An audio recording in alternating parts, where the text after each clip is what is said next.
পদ্মরানীকে দেখতে পাচ্ছেন। একে সাজানোর পিছনে গল্পটা অনেকটা ছিল এই রকম ধরনের। রাত্রি 9:30টার সময় আমার আর বৌদির মধ্যে ঠিক হচ্ছে যে ঝাঁসি রানী লক্ষ্মীবাঈ নয়, পদ্মফুল সাজানো হবে, কারণ ওদের স্কুলে ইন্ডিপেন্ডেন্স ডে উপলক্ষে গোয়াজিউলাইকে কম্পিটিশন ছিল। তো সেখানে আমি বলেছিলাম ঝাঁসি রানী লক্ষ্মীবাঈ সাজানোর কথা, কিন্তু সারা বাজারে কোথাও ঢাল তরোয়াল খুঁজে পাওয়া যায়নি, যার কারণে আমাদেরকে বাধ্য হয়ে লাস্টেই পদ্মফুল অপশানটা চুজ করা হয়েছিল। তো 12টার সময় আমাদের মোটামুটি পদ্মফুলটা এতটুকু পর্যন্ত রেডি হয়েছিল, তাও তো একজন কাটিং করছে, একজন লাগাচ্ছে, একজন আঠা লাগাচ্ছে, এই রকমভাবে মানে আমার মামার মেয়ে, আমি এবং বৌদি 3জন মিলে পুরো সেটআপটা রেডি করেছিলাম। আমাদের খাবার পর্যন্ত সাইডে পড়েছিল যে না, কাজটা আগে এগিয়ে নিই, তারপরে খাবো। তারপরে তো মোটামুটি 1টা নাগাদ আমাদের এই পুরো ফুলের সেটআপটা রেডি হয়। এখনও বাকি আছে ক্রাউন তৈরি করা, যেটা আমার মাথার ওপর দিয়ে যাবে।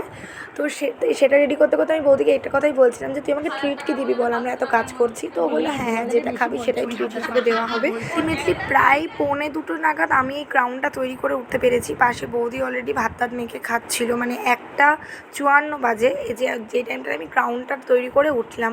পরের দিন সকালবেলা 6:45টার মধ্যে ওকে স্কুলে নিয়ে যাওয়ার কথা, তার আগে ওকে রেডি করানো, ওকে মেকআপ করানো, এই জিনিসগুলোকে সঙ্গে করে নিয়ে যাওয়া, এবং অনুষ্ঠান শুরু হওয়ার কথা ছিল 8টায়, শুরু হতে হতে প্রায় 9:30 বেজে গেছে। তারপরে তো ওদেরকে আলাদা ঘরে রেখে দিয়েছিল, মানে আমি ওকে যখন বাইরে দেখছি ওর টোটাল সেটআপটা পুরো খুলে গিয়েছে।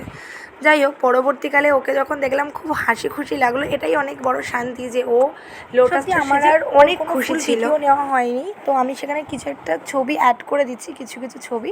তো তোমাদের এরকম কাদের কাদের স্কুলে এরকম কম্পিটিশন হয় সেটা কিন্তু অবশ্যই জানিও, ওকে কীরকম লাগছে সেটাও জানিও। দেখা হবে আবার কোনো একটা নতুন ভিডিওতে, ততক্ষণের জন্য বাই। সকলকে স্বাধীনতা দিবসের অনেক অনেক শুভেচ্ছা।